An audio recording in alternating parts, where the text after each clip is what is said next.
En estas fiestas patrias tenemos esta programación especial en el canal de Congreso y vamos a parlamentar alrededor de muchos temas que están desde el nacimiento como república. Claro, muchos países de la región ya han celebrado sus 200 años, nos somos 10 años por atrás pasado y es un tema interesante de hablar. Y acá lo llamamos nuestras fiestas patrias, ¿no? La patria. A veces lo confundimos como noción de lo que es el Estado, cómo nace la república, cómo nos organizamos, en fin, las formas de gobierno.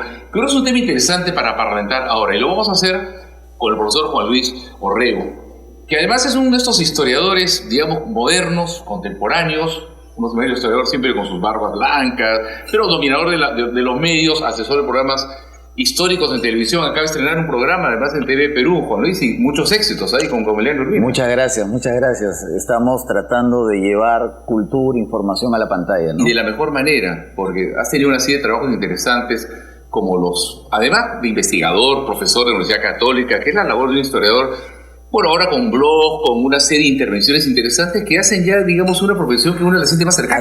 Además, la idea es que los académicos se acerquen a los medios, ¿no? Porque muchas veces hay reticencia, ¿no? de ir a los medios televisivos o a la radio, ¿no? Pero yo creo que la función de un académico tiene que ver también con esta cuestión social de divulgación, claro, y de difundir, ¿no? Y creo que parte de tu tema de interés es justamente de la independencia hasta nuestra república y estos días. O sea, estamos en el tema. Claro, estamos en el tema, ¿no? Además, habría que empezar derribando un mito. Los peruanos a veces pensamos que nosotros nos independizamos tarde o al último. Los países ya celebraron su bicentenario y nosotros tenemos que esperar hasta el año 2021. En realidad, ese es un prejuicio y vamos a decirlo de una vez. Lo que los vecinos han celebrado es el primer grito, ¿no? La primera azonada independentista, a veces muy ambigua, fidelista, es cierto, ¿no? Es como si nosotros hubiésemos celebrado el año pasado, el 2011, los 200 años del grito de Tacna de Francisco de Sela. Es decir, los demás países han celebrado algo parecido porque ellos formalmente fueron independientes en los años de 1820 como nosotros. En todo caso, nuestra fecha, 1821, es más cercana a los acontecimientos que realmente desencadenaron la independencia. Pero dos cositas, Juan Luis. ¿No es una costumbre de repente un poco extendida? México también celebra el grito. Claro, y ese momento del... pero la independencia de México fue en 1821. ¿No? Lo que ellos lo que los mexicanos celebran, y con todo respeto, es la revolución de Hidalgo en 1810, pero esa revolución o ese movimiento no los independizó efectivamente. Claro. Es como si nosotros, por ejemplo, pudiéramos poner la rebelión de Túpac Amaru, ¿no? Entonces, claro, todo eso tiene que ver en la forma en cómo cada país ha construido el relato del nacimiento como nación. Por ejemplo, otro mito alrededor de ello, lo cual me acuerdo de las discusiones del colegio, nos vinieron a independizar. De repente nosotros, como el último bastión, no teníamos de repente esa efervescencia emancipadora. No. Hay que tener en cuenta que el virreinato peruano era el epicentro del gobierno de los Borbones aquí en América. Aquí estaba todo el ejército. Es decir, aquí había sí grupos independentistas, pero que lógicamente no tenían la logística y el apoyo militar suficientes como para destruir o derribar al ejército realista. Y otro grupo de repente que estaba tranquilo, cómodo y que no quería independizarse. Claro, muy vinculado. Resulta lógico que los espacios periféricos se hayan independizado primero porque la presencia allí de la corona y del ejército realista era muy tenue, ¿no? Es decir, para que toda Sudamérica quede realmente libre, lo que había que hacer era la guerra en el Perú, y eso lo comprendieron desde muy temprano tanto San Martín como Bolívar. Que de alguna manera nos muestra también esa conjunción de esfuerzos, porque no solo fueron ellos, también acá tuvimos argentinos, colombianos, venezolanos y extranjeros, porque en esta causa también tuvimos... Ahora hay que matizar el término de extranjero, porque en esa época pues los estados-nación tal como lo entendemos ahora era distinto.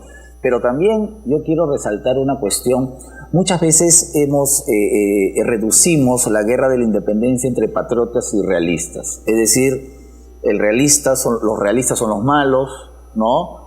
Pero hay que tener en cuenta que la independencia en toda Latinoamérica fue una guerra civil y que en ambos bandos había, vamos a decir, peruanos. Claro. En ambos bandos había blancos, había negros, había mestizos, había criollos, había peninsulares. Es decir, la guerra de independencia es una guerra civil y era perfectamente legítimo pertenecer al bando realista.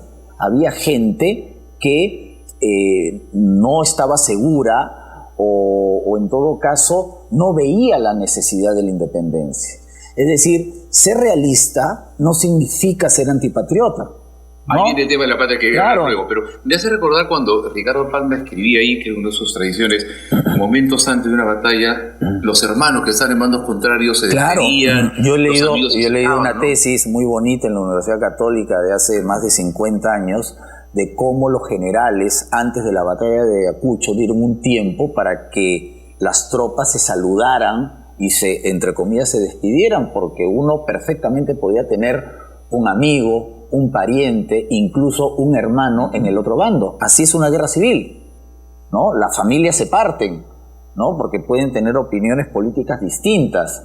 Y había gente que quería mucho este territorio, que quería el Perú, pero no veía la necesidad de la independencia. O sea, para ellos el futuro del Perú era perfectamente compatible con pertenecer, digamos, al imperio hispánico en esa época. Y ahí viene el tema de nuestra inquietud, Juan Luis. Patria. Patria no significa padres, tierra de padres, digamos, sí, es un concepto claro, el sentimiento patriota es muy antiguo, viene desde los griegos. O sea, cuando los griegos pelean por su polis, por su territorio. Es decir, el cariño a la tierra, a la patria, al espacio donde nosotros nacimos y crecimos y donde están enterrados nuestros padres, nuestros parientes, eso existe desde muy antiguo, desde la época de los griegos. O sea, el sentimiento patriota existe. La nación es algo distinto. Claro. La nación es una invención. Y es una organización. Es una invención del siglo XIX. La patria es más... Claro, ¿no? Claro. Además existe la patria grande, América Latina, la patria chica. Tú y yo tenemos nuestra propia patria. Es decir, el lugar donde nacimos, el distrito donde crecimos. Patria también puede ser, por ejemplo, un lugar donde tú viviste fuera del Perú y te asociaste a ese espacio. Esas son tus patrias. Claro. Mira, me trae a la memoria el recuerdo de Jorge Chávez, que siempre me ha gustado porque él no nació acá. Nunca pisó este territorio. Y él sentía la patria, la tierra de su padre que le inculcó este amor y él se presentaba como peruano. Claro, peruano. Además sus padres lo inscribieron en Francia cuando nació y él siempre sintió, o sea, el caso de Jorge Chávez es el caso de muchos peruanos que viven fuera del Perú porque sus padres migraron. Acuérdate que hay casi 3 millones de peruanos viviendo fuera de este país y que contribuyen enormemente con el desarrollo, y basta ver las cantidades o los números de las famosas remesas, ¿no? Entonces, en este momento, por ejemplo, existen muchos peruanos como Jorge Chávez, que nacieron fuera porque por una u otra circunstancia sus padres tuvieron que emigrar y los inscribieron en los consulados peruanos. Seguramente tendrán doble pasaporte, pero se emocionan seguramente cuando escuchan un vals peruano, cuando comen un plato peruano, y seguramente en estos días, en fiestas patrias, deben estar celebrando como todos nosotros. Exacto. Y como dice, pueden estar insertados ya en otra sociedad. Y van a la procesión del Señor de los Milagros en Paterson, en New Jersey, en Santiago, en Buenos Aires o en Madrid. Claro, pero ese sentido de la patria, la tierra, los padres, eso es lo interesante. Yo conocí una amiga que su abuelo era de Tarapacá, por ejemplo, y siempre dijo, mi patria es el Perú. El mapa cambió. En este momento que estamos conversando, por ejemplo, en el norte del actual Chile, en los territorios que antes de 1879 fueron peruanos, hay mucha gente que reconoce sus antepasados peruanos y no los han olvidado. Yo conozco gente que ha ido a investigar, se ha entrevistado con ellos y hasta se emocionan de sus ancestros peruanos, ¿no? Ahí en Tarapacá, en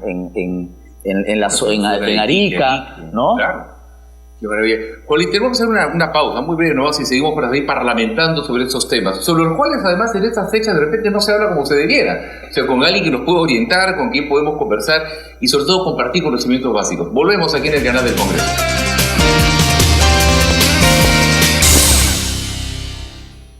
El Congreso con el Sindicato de Trabajadores. Somos un ejemplo de lo que el diálogo puede permitir. Si esto lo traspolamos a otras situaciones que hay en el país, creo que el diálogo con respeto llega a puntos de satisfacción para ambas partes. Muchas gracias.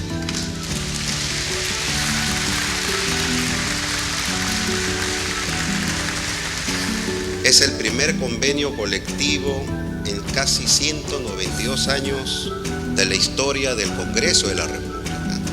Por eso que relievo la voluntad política, el derecho a la negociación colectiva, a la libertad sindical que ha hecho la mesa directiva, y muchas gracias.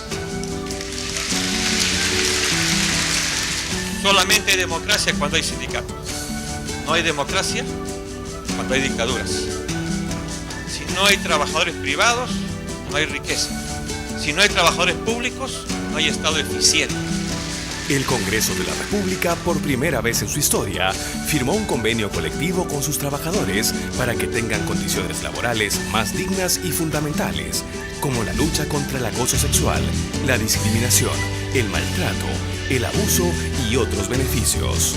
Seguimos trabajando por los derechos de todos los peruanos. El Congreso abre sus puertas al Perú.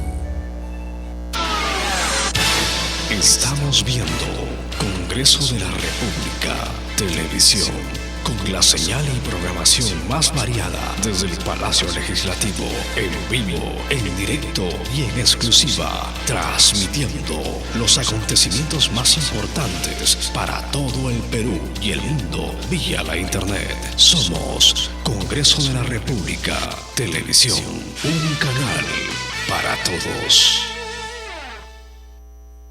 El Congreso de la República te recuerda que los congresistas tienen el deber de mantener contacto permanente con la población. Contáctate. Visita nuestro portal del Congreso, ingresa a Participación Ciudadana y dale clic a Directorio de Congresistas. Así podrás ubicarlo. Recuerda que te representa y puedes acudir a él para resolver tus inquietudes. Es tu derecho. El Congreso abre sus puertas al Perú.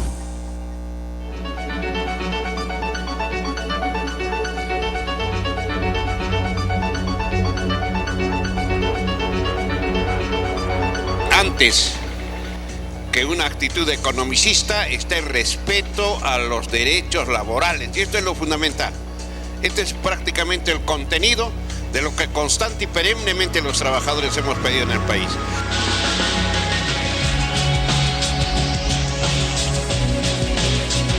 Ya no 15 días de vacaciones, sino 30. Hoy que sí haya gratificaciones, y de julio y de diciembre, y completa.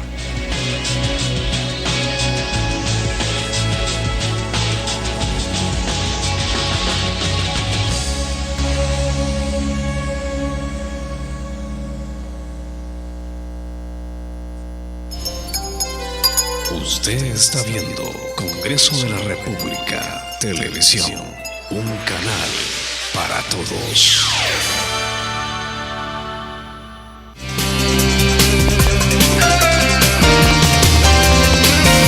Seguimos parlamentando con el profesor Juan Luis Orrego Penagos, ¿no? Sí, sí. Tenemos la costumbre, ¿no? También mencionar ambos apellidos. Sí, sí, sí. Estamos hablando del tema de la patria, interesante esas reflexiones, pero nos llevan a otro tema, la identidad. Pero aquí ya hablamos como nación, porque es la identidad nacional, ya somos un grupo con lazos comunes, con el que debemos tener, ¿qué nos identifica? ¿Qué nos hace diferentes, ¿no? La nación es un tema un poco más complicado, ¿ya?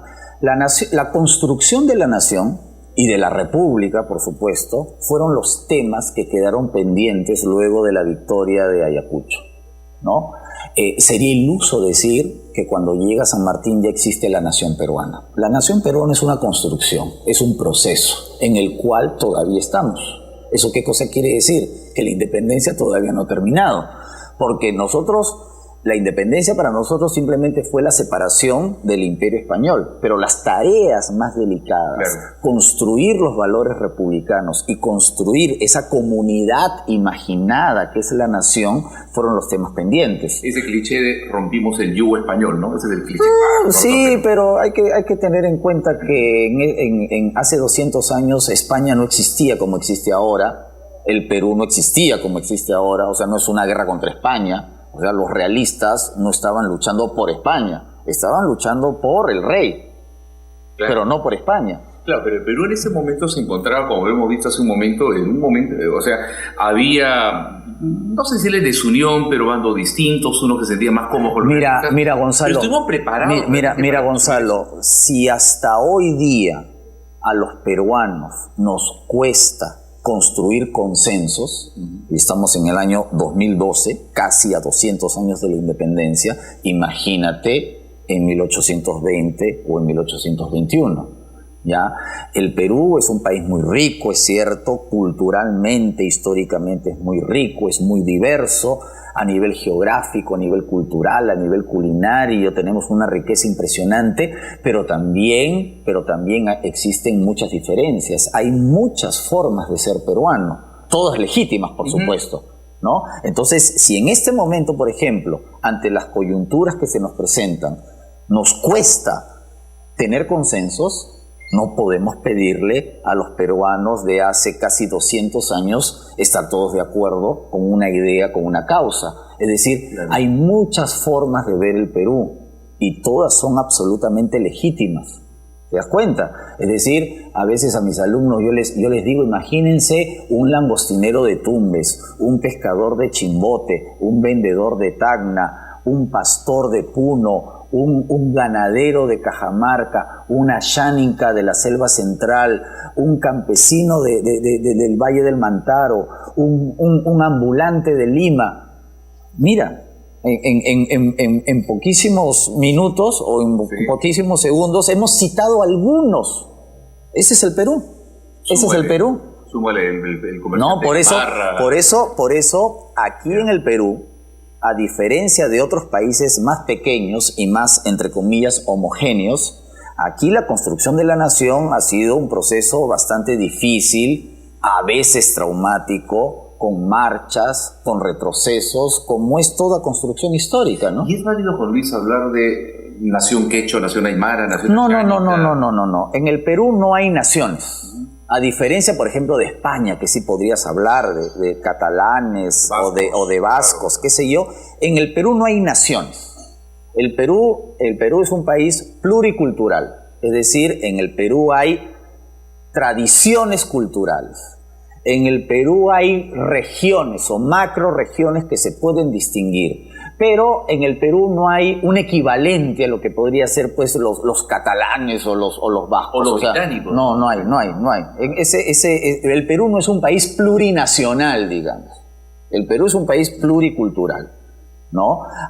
Y en esas culturas hay unas mayoritarias, otras no tanto, pero todas tienen que tener su espacio, todas son legítimas y todas tienen que respetarse. Ahí repito entonces la inquietud. ¿Y qué nos identifica? ¿Se puede hablar de una identidad? Bueno, sí, hemos construido, ¿no? Acuérdate que San Martín desde un inicio trató de poner las bases de la nación peruana, ¿no? Por ejemplo, los símbolos. Existe la bandera, existe el himno, existen ciertas canciones, ¿no? Aparte del himno nacional, los peruanos en el exterior, por ejemplo, cantan o se emocionan cuando escuchan el Contigo Perú o el Mi Perú, ¿no? Existe un elemento aglutinador, por supuesto, que es la comida. Ciertos momentos de nuestra historia, ciertos momentos del fútbol, por ejemplo, ¿no? Pero por ejemplo, esas son las cuestiones que unen a los peruanos, ¿no? Yo creo que uno de los grandes catalizadores o decantadores de la nacionalidad, por ejemplo, es la comida, ¿no? O sea, yo siempre pongo como ejemplo los peruanos en el exterior. Los peruanos en el exterior se reúnen para comer, ¿no? ¿Y qué comen? Ya sabemos qué comen. tratan de conseguir la chicha morada, la Inca Kola, preparan el ají de gallina. Yo he visto, por ejemplo, en Roma, ¿no? Frente a la estación Termini de Roma, los peruanos comiendo papa a la huancaína, ají de gallina y haciendo el clásico alianza entre ellos, ¿no? Entonces ahí tú ves, ¿no? O sea, a veces nosotros que vivimos acá no nos damos cuenta. Entonces, muchas veces hay que ver cómo los peruanos se comportan en el exterior para ver cuáles son los elementos que nos unen, ¿no? Los periódicos, los medios de comunicación, la construcción, por ejemplo, de un mercado interno, de un sistema monetario, que una moneda sea reconocida y aceptada por toda esta comunidad imaginada, ¿no? Esos son los elementos que nos unen. Y una curiosidad, y a propósito del programa que tienes ahora en TV Perú, que tocas diferentes temas, uno de gastronomía. ¿Alguna vez escuché que la causa, con ese nombre, tenía un origen griego a San Martín? O No, la causa aparentemente tiene su origen durante la guerra con Chile. Ya existía el plato, ¿no? Ahora, yo, por ejemplo, te voy a contar una cosa anecdótica para que veas cómo evoluciona el tema de la cocina. Hace un tiempo, por una investigación, encontré en un periódico de 1910, 1909, por ejemplo, la receta de la causa, ¿no? Y, por ejemplo, esa receta insistía en que la causa debía hacerse con papa blanca, no con papa amarilla. Y ahora, por ejemplo, la comemos con papa amarilla. Y en esa época, por ejemplo, la causa no era rellena, sino montada, ¿no? Entonces mira cómo ha evolucionado la causa de papa blanca a papa amarilla, y ya no montada sino rellena. ¿Te das cuenta? Pero lo rescatable es que, bueno, la papa es nuestra, porque tenemos en nuestra gastronomía una evolución producto del acriollamiento. Claro. El pollo, por ejemplo. Sí. Ahora, hay otros temas que nos unen y son muy importantes, y no es que lo diga como historiador, hay un pasado que nos une, ¿no? Los incas. Es decir, cuando nosotros recordamos la historia, y se han hecho encuestas, ¿no? En el colegio, por ejemplo, hicieron una encuesta hace mucho tiempo. ¿Cuándo crees que el Perú vivió una época feliz, ¿no? Y la mayoría respondió, por ejemplo, en los tiempos del Tahuantinsuyo, ¿no? El recuerdo de los incas, el Cusco, Machu Picchu. Son cuestiones que también están en la imagen colectiva de los peruanos. Pero no creo o sea, algo hemos avanzado, ¿ah? O sea, nos falta mucho por recorrer, pero tampoco podríamos decir que la nación peruana no existe. No. No, pero sobre el tema de los incas me ha hecho recordar puntos que han sido críticos de debate. Se habló del imperio socialista de los incas, se habló también de un imperio brutal que sometió pues a otras poblaciones, que fue sanguinario, en fin. Y aquí también viene una dirección que no hemos de repente sublimado un poco toda la etapa de los incas, el incanato. Yo creo que últimamente un poco, pero con esta campaña que ha habido de Machu Picchu y de la marca Perú, un poco que se ha retomado el tema del Perú antiguo, ¿no? ¿Ya? Porque es cierto, los tiempos han cambiado, la globalización ha cambiado un poco nuestra forma de ver no solamente el mundo, sino también de ver el Perú.